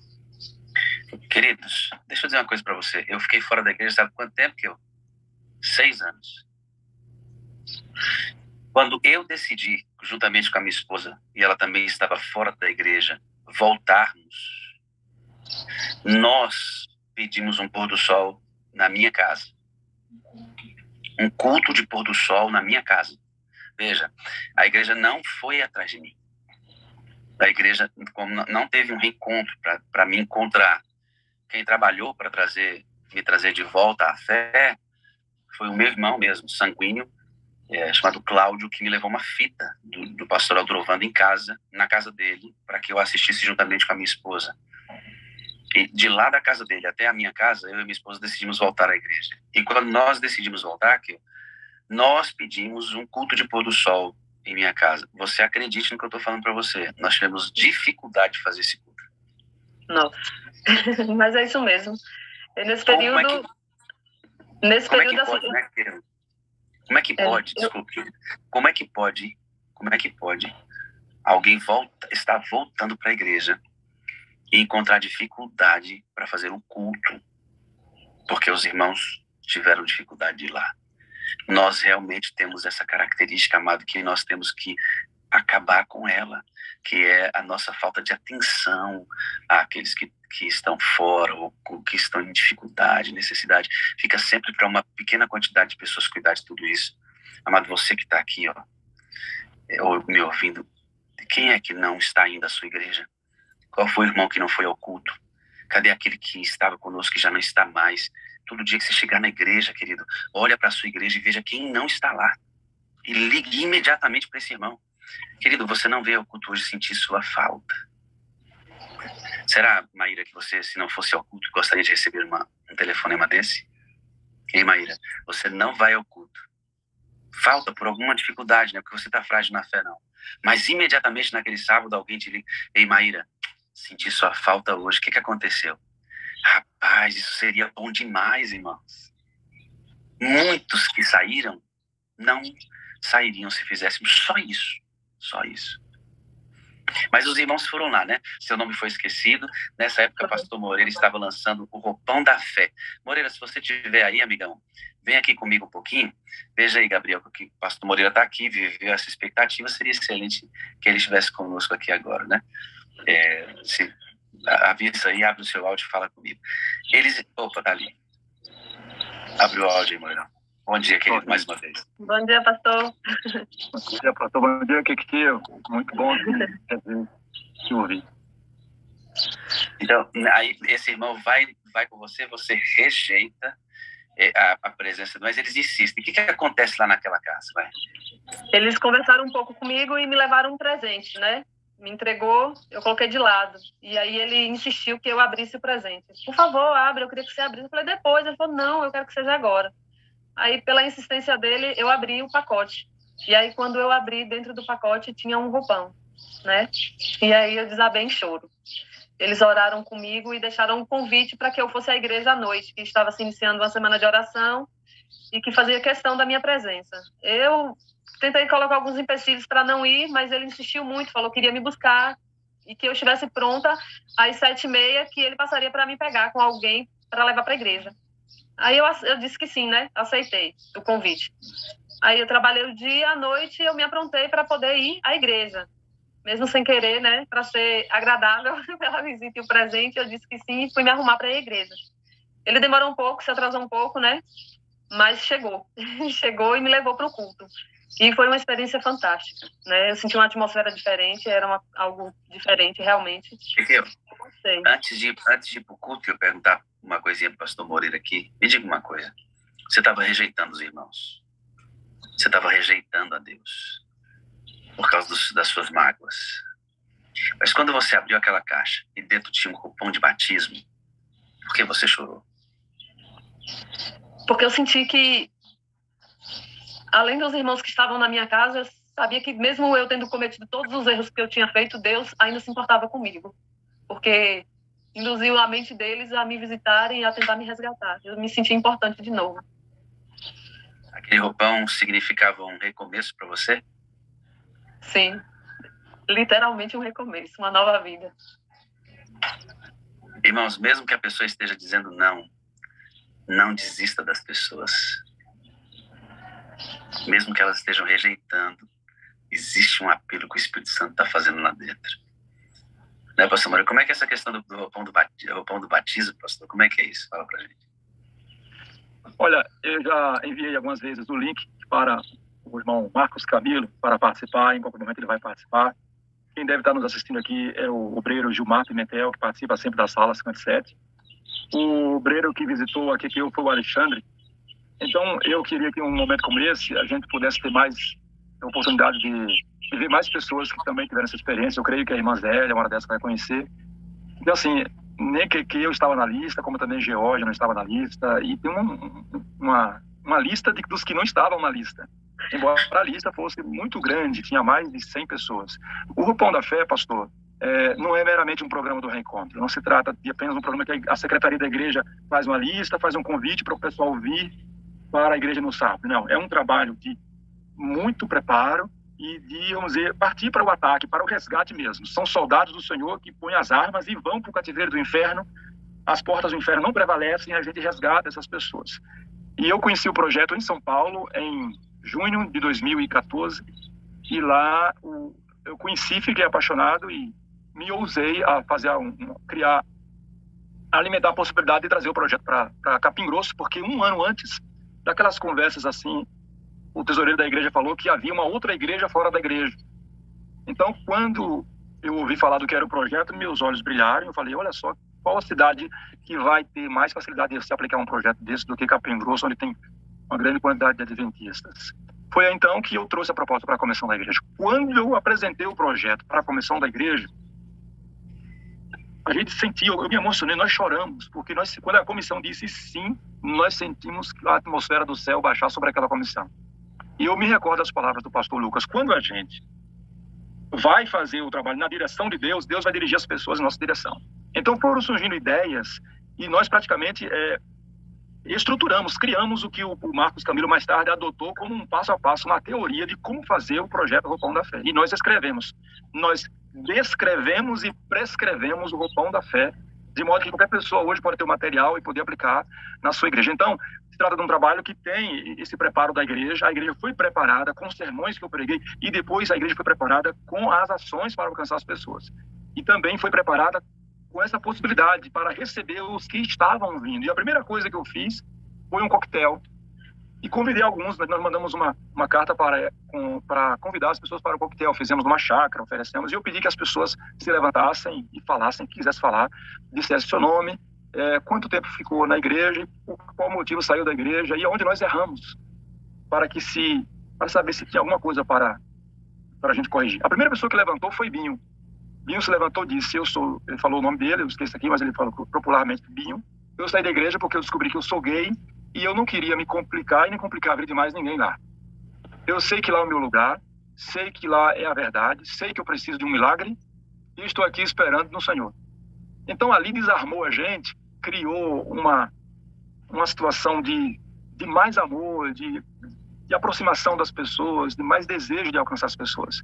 Binho hoje é um dos meus amigos que eu tenho, e aí outras pessoas falaram, e aí na semana seguinte nós começamos uma semana de pregação com o Marcos Camilo, que começa contando a experiência dele. Aqui eu não pude ouvir a experiência dele, que ele conta no primeiro sábado, que chegou no último sábado. No primeiro sábado ele conta a experiência dele. E foi alguém eu cheguei na segunda, pastor. Hã? Eu fui a primeira vez na segunda-feira à noite. Ah, ok, você foi na segunda, que legal. Aí ele chegou porque tá muita gente, mais de 200 pessoas ali, não dava para distinguir cada rosto. E aí ele conta a experiência dele, que ele é batizado, mas volta para a igreja, mas sem voltar. Alguém disse, batize-se, entregue para o Senhor a sua vida, você não se sente preparado, deixa com Deus. E ele é batizado no sábado pela manhã, por esse convite que é feito, mas no sábado à noite não resiste, ainda faz um cigarro, no domingo ainda fuma, aí passa o ano seguinte, ele vai ser diretor dos jovens, porém ainda está fumando. E quando ele estava para desistir, o ancião da igreja lutou por ele, carregou nos braços, e depois, acho que mais ou menos um ano de tolerância, de amor e de cuidado, ele finalmente estava vencido e foi ordenado como ancião da igreja. Então, assim, é uma experiência que o meu irmão Marcos Camilo conta, que prepara a igreja realmente para entender essas coisas. Então, o roupão da fé, e com a levada, depois de todo esse preparo, e uma semana de pregação focada em Cristo, nas experiências ali de Cristo, e então ele vai para a casa da pessoa, faz uma visita, lê um texto bíblico e diz, nós temos um presente para você, um presente da igreja, nós estamos com saudade de você, sentimos sua falta e nós queremos dar esse presente para você. Então a pessoa abre, é esse beijo de Deus, é Deus dizendo, eu não me esqueci de ti. E foi o tema, inclusive, daquela semana que a gente fez lá, eu não me esqueci de ti. Não sei se o pastor perdeu a conexão. Se perdeu, a gente segue aqui então, Kiki. Amigo, siga na condução, porque o pastor parece que perdeu a conexão aí. Pode seguir no testemunho. Soldado no quartel que trabalha, né? Então eu falei sobre o que é o roupão. Agora vamos na sequência. Então o Alexandre chegou lá, deu esse roupão para você, você recebe, consegue perceber que mesmo esse Deus que você está tentando fugir dele, de quem você está tentando fugir, ele está dizendo, como a Tânia tinha dito antes, eu não vou sair daqui, eu vou lhe abraçar e vou lhe beijar. Você sentiu Deus lhe abraçar e lhe beijar naquele dia?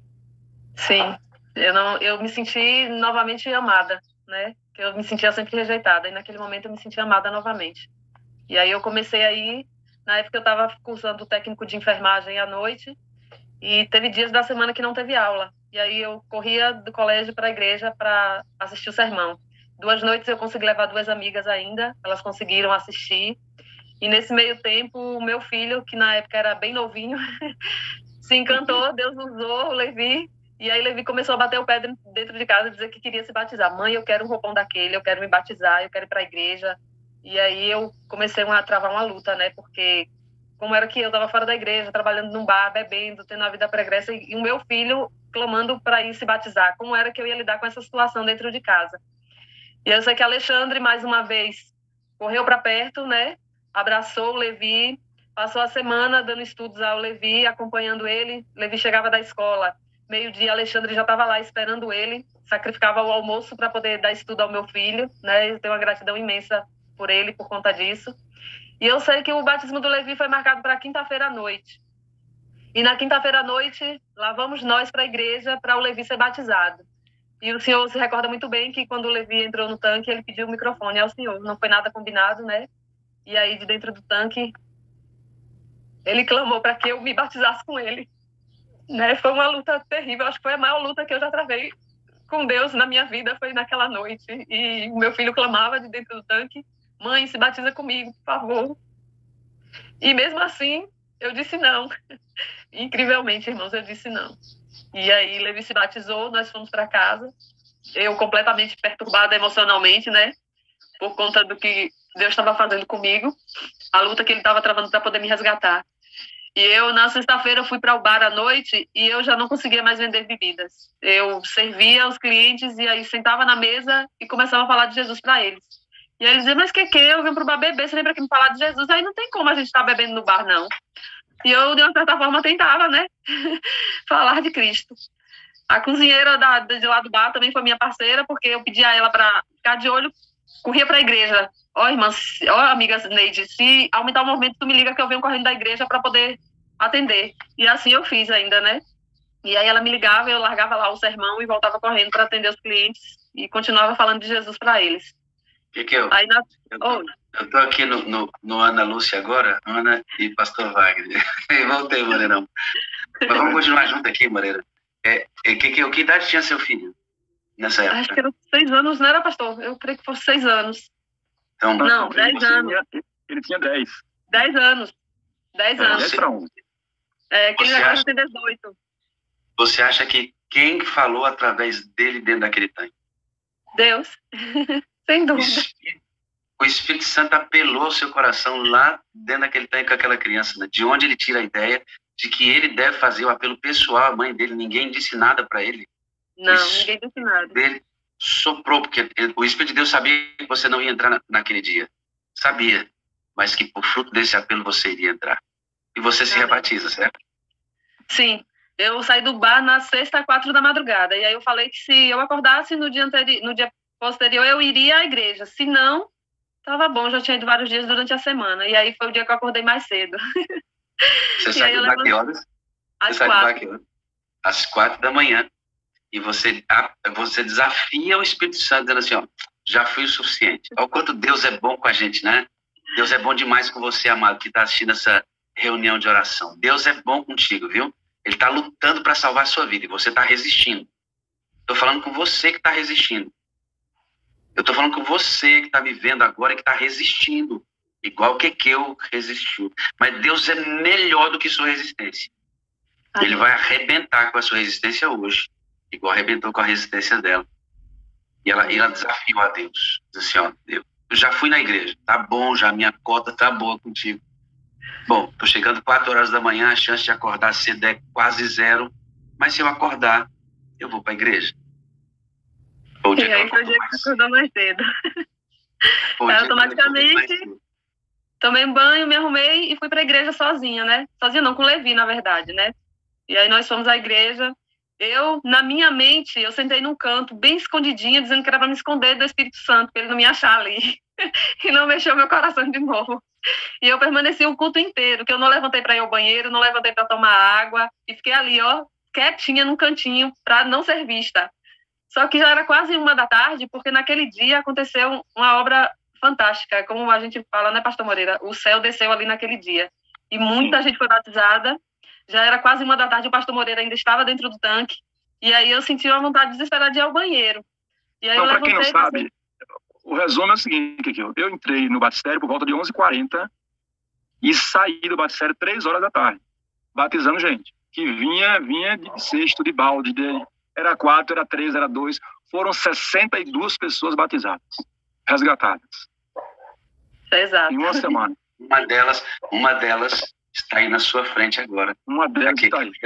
Uma delas, e a gente poderia trazer várias delas que estão firmes na fé. Alguém pode dizer assim, mas provavelmente algumas dessas pessoas saíram. É verdade, queridos, saíram. E as que ficaram? Talvez nunca tivessem voltado. Exatamente. E aí eu saí pelo corredor. Quando cheguei no corredor, eu desabei em um banco chorando. A Kelly, filha da Tânia, logo se aproximou achando que eu estava passando mal.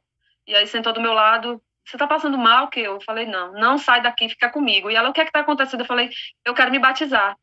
Aí ela chorou também, deu glória a Deus, correu rápido, providenciou o roupão, me levou pro banheiro, eu me troquei, e aí apareci lá dentro do batistério. Né, pastor Moreira? Eita, glória a Deus, amém? Bênção pura sem mistura, eu não posso gritar, eu me empolguei, tô no hotel, minha esposa falou assim, no hotel, eu falei, meu pai, eu não posso, mas é porque eu me emociono, irmãos, é lindo demais isso, né? Seguindo o exemplo de Levi, meu filho, eu apelei ao coração do meu irmão, da minha cunhada e do meu sobrinho mais velho, que também estavam afastados. E glórias a Deus que eles aceitaram. E entraram junto comigo no tanque. Eu acho que tem até uma foto que eu mandei desse momento para o senhor. Deixa eu falar aqui para eles que estão me assistindo agora, ou vão me assistir depois. Algumas pessoas têm dificuldade que a gente possa imaginar, né, as coisas, mas a própria Bíblia diz para eu imaginar, que diz assim, ó, nem olhos viram, nem ouvidos ouviram o que Deus tem preparado, então me estimula a imaginação. Você está na sua casa aí? Eu Sim. Não tenho roupão físico e nem uma caixa física para te entregar.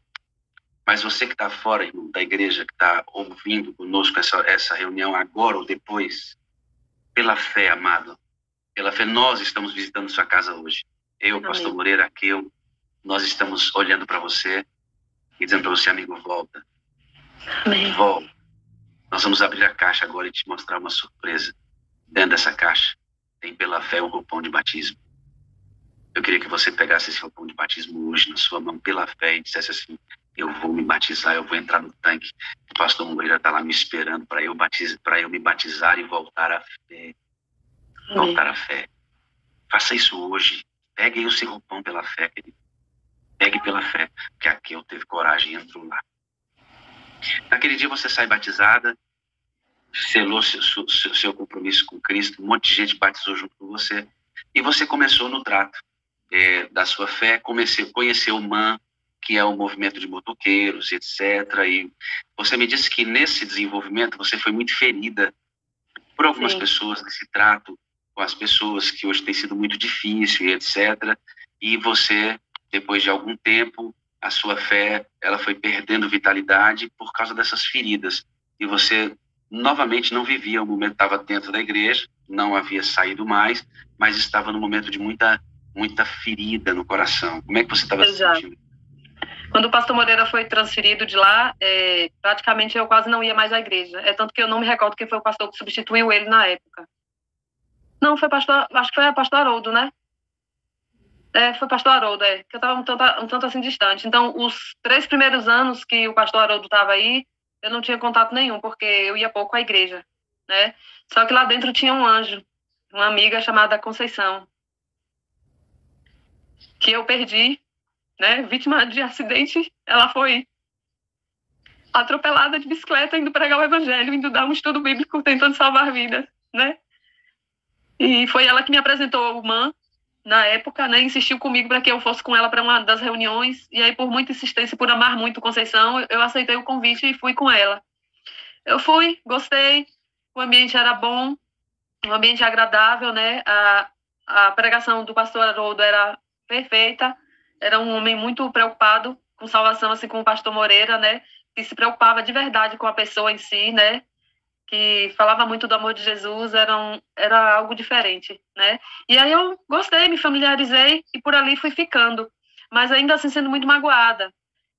Mas por fim, depois que Conceição foi atropelada e veio a óbito, eu me achei no dever de continuar ali, né? Porque eu sabia que se Deus tinha me apresentado aquele lugar através dela, algo Deus tinha para fazer na minha vida. E também eles tinham, assim, projetos sociais com os quais eu me identifico muito, porque eu sempre gostei muito disso, né? De projeto social. É uma parte de mim que, graças a Deus, eu amo desenvolver, eu gosto muito de fazer. E aí eu fui ficando, continuei, fui escudada, e logo depois houve um probleminha, nós nos desvinculamos do MAN, mas continuamos com um novo projeto, fundamos o nosso próprio motoclube, né, que hoje é o ABM. E continuamos nesses projetos, eu nas minhas pedaladas pela zona rural, nós encontramos uma família que morava debaixo de uma lona.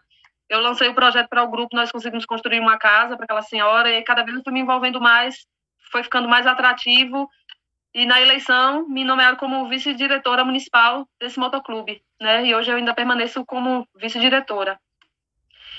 E nesse período que eu estava lá, mas ainda assim um tanto quanto balançada, sendo ferida por algumas pessoas, me foi apresentado o link da sala, através da irmã Zeiane.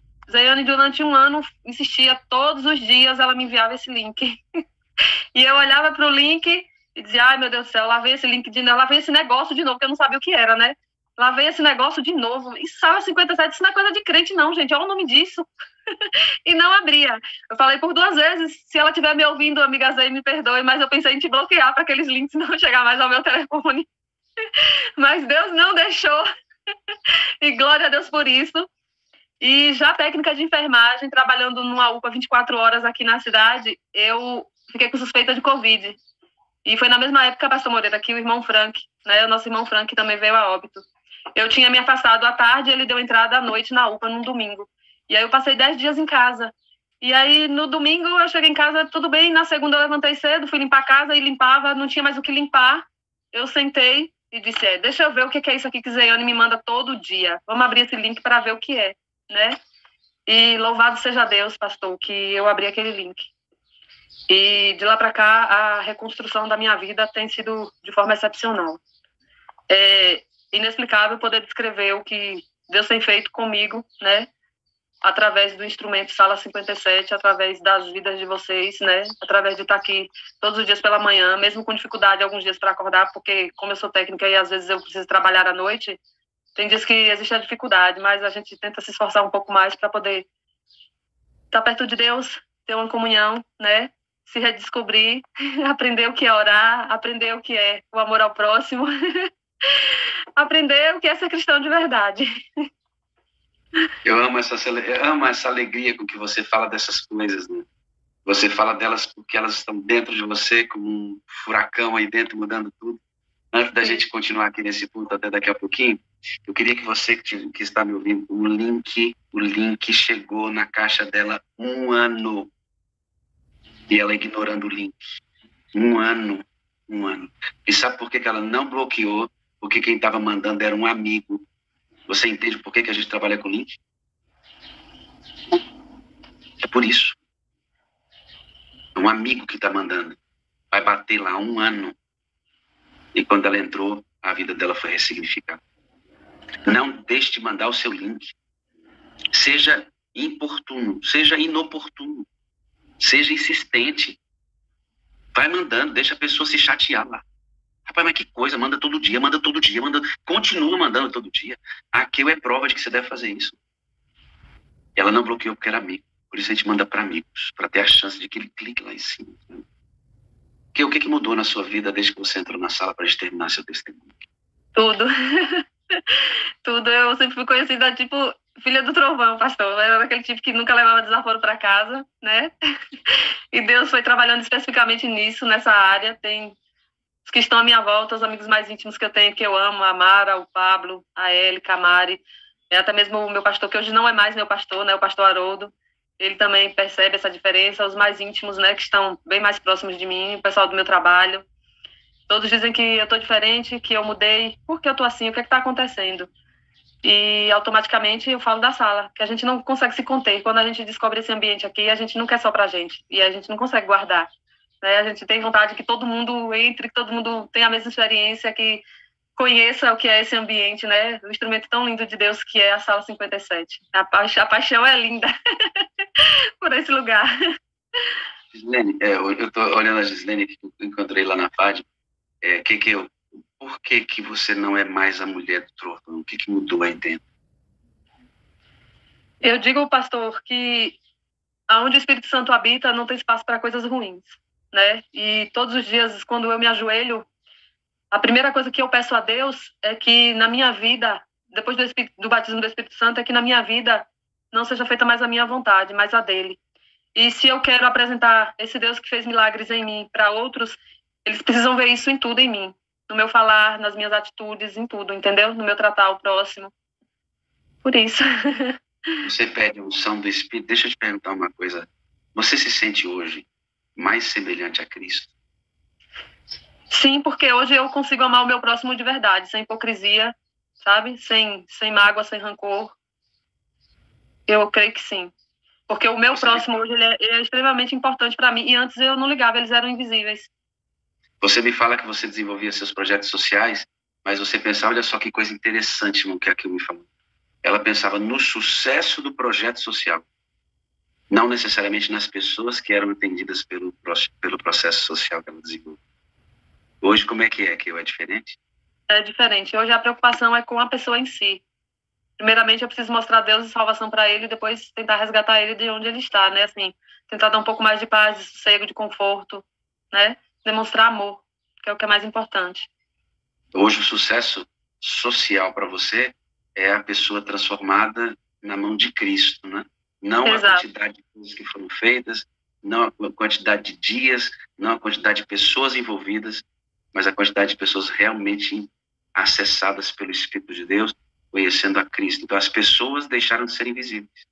Exatamente. Hoje elas são reais, a gente se preocupa de verdade com cada uma, que a gente entra em contato, né?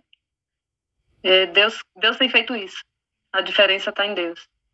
Uma última pergunta, e é crucial para mim. Você acredita ter encontrado o caminho de uma vida espiritual sólida e profunda? Com certeza. Se eu tivesse encontrado esse projeto há mais tempo, eu tenho certeza que eu não teria pegado tantos desvios no caminho. Eu estaria no caminho até hoje, né? E o ambiente da sala é, como a gente costuma ouvir aqui todos os dias, é mesmo familiar. A minha moderadora hoje é a irmã Verônica, esse anjo de Deus, linda, como o senhor diz aí, lindinha e fofinha. Ela que manda os links hoje, e não só os links, é uma pessoa que conversa comigo, como conversa com alguém da família dela, né? Demonstra amor, preocupação, um carinho imenso. Mesmo morando lá em Recife, e eu aqui no interior da Bahia, é bem distante, né? Mas é como se a gente convivesse pessoalmente, como se realmente a gente fosse uma família. É lindo. Não é lindo? Nós nos encontramos, né, que eu na vigília da Fátima. Eu tive Louvado seja Deus. Você e nos vemos ali pessoalmente. É como se a gente já se conhecesse. Né? É muito legal. A Ana. E a Ana é mesmo lindinha e fofinha, tá, Ana? Ela tá aqui deitadinha ouvindo você. É um amor. Que legal. Cara, obrigado por você ter vindo aqui, ter dado seu testemunho, pelo pastor Moreira existir na sua vida como esse pastor que foi usado para resgatar você, a sala para redirecionar e te ajudar ainda mais nesse processo de amadurecimento. Continua firme aí em Cristo, falando dele, mostrando a Cristo. E leve mais pessoas que você puder à sala. Vamos crescer com mais pessoas aqui dentro. 4 coisas para te dizer que eu amo você. Eu preciso de você para ser feliz. Você é literalmente a parte visível de Deus. E eu acredito mais em Deus, porque você foi resgatada, porque você está viva, porque você está no caminho. Eu acredito mais em Deus porque você existe. Amém. Eu também quero dizer, né, tanto para o senhor quanto para todos que estão aqui na sala, que eu amo vocês, preciso de vocês para ser feliz. Vocês são a parte visível de Deus e eu creio mais em Deus porque vocês existem. E automaticamente eu quero agradecer tanto ao pastor Moreira, né, por tudo, agradecer ao senhor pela disponibilidade, que eu sei que não é fácil para estar aqui todos os dias às 5 da manhã, mas ainda assim o senhor persiste com esse projeto lindo. Saiba que é o maior instrumento de Deus que eu já conheci até hoje e que muitos estão se mantendo, estão se reconstruindo por conta da sala. A sala é um projeto... Pastor Wagner. Oi, querido, diga. Deixa eu só falar mais 3 coisas aqui, mas além das 4, né? Primeira é que eu preguei dia 15, agora em dezembro, na Central de Capim Grosso, e Capim Grosso é sala 57, amigo. Amém. 70% dos que estavam lá, e admirado a quantidade de pessoas. Quero mandar meu abraço para a Zeiane. Eu a conheço, mulher de Deus, e é muito bom. Eu quero te agradecer pela sua insistência em enviar o link aí para a nossa queridíssima Kikeu. A segunda coisa é que Deus vai nos dar a possibilidade de a gente conhecer mais profundamente o projeto Roupão da Fé e mais experiências do Roupão da Fé Brasil afora. Uma delas também tem mais umas 4 para ser contadas aí de Capim Grosso. E a terceira coisa, tô aqui o galo cantando, não é só o Flávio que tem galo agora, né? Tô aqui o galo também. E a terceira coisa, ao ouvir e ver o depoimento de Kikeu, fica um alerta para todos aí. Se está assistindo agora ou se vai assistir depois, o meu conselho é, se você percebe que as correntezas estão levando você, as correntes das águas desse mar revolto estão levando você, por favor, grite.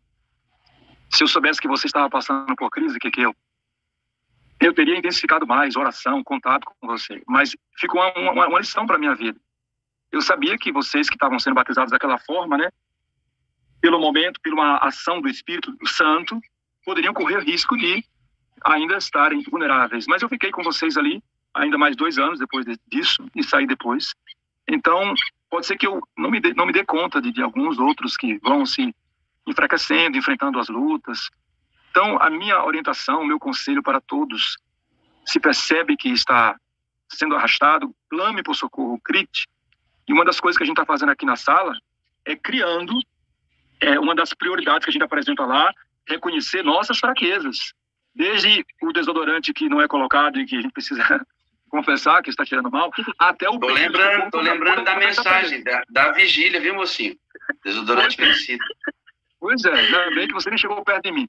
Então, a gente está aprendendo, está exercitando a falar de nossas fraquezas. E a gente fez uma espécie de código aqui, que até o pastor fala, a gente fala de nossas fraquezas, nossas lutas, nossas dificuldades. Então, por favor, se você está nos assistindo, se você vai assistir em outro momento, compartilhe com os outros. O pastor Zé Wilson dizia, ninguém sabe o que calado quer. Então, vamos falar, admitir, eu estou fraco, eu estou perdendo a força, estou perdendo a fé. E eu quero encerrar mandando um abraço para a Zilda, que mora em Capim Grosso, que está chorando agora ao ouvir o Kekeu, e que a gente vai batizá-la, vai ver o pastor Abraão batizando-a nos próximos dias, em nome de Jesus. Amém. Quanto ao mais, Kekeu continua amando você. É bom lembrar que eu batizei também a mãe da Kekeu, a irmã Jalmira. Exato. Kekeu, você de fato é fofinha, lindinha. Estou com muita saudade de todos vocês. Obrigada, pastor. E que a gente vai em breve se encontrar no céu. Deus. Amém. Eu queria dizer só mais uma coisa, pastor Wagner. A gente precisa ter mais cuidado com o próximo. Muitas vezes os irmãos estão morrendo do nosso lado e a gente não quer ter trabalho, sabe? De olhar, de chegar perto, de tentar cuidar, porque dá trabalho. Mas gasta o seu tempo amando e cuidando. Vale a pena se preocupar com o próximo. Eu louvo a Deus porque eu tive amigos que se preocuparam comigo e que me estenderam a mão nesse momento tão difícil que eu passei, né? Então, vamos acordar, gente. A gente só precisa amar, olhar quem está perto, estender a mão, mostrar o mandamento que Deus deixou, né? Amar o próximo, né? Não como a nós mesmos, que às vezes a gente não ama nem a gente direito, mas como a gente ama a Cristo. Então a gente precisa amar o próximo como a gente ama a Cristo, né? Porque Cristo deu a vida por mim. É lindo. Então a gente precisa ter uma certa preocupação. E nesse contexto de se preocupar com o próximo, eu já queria deixar aqui um pedido de oração, né?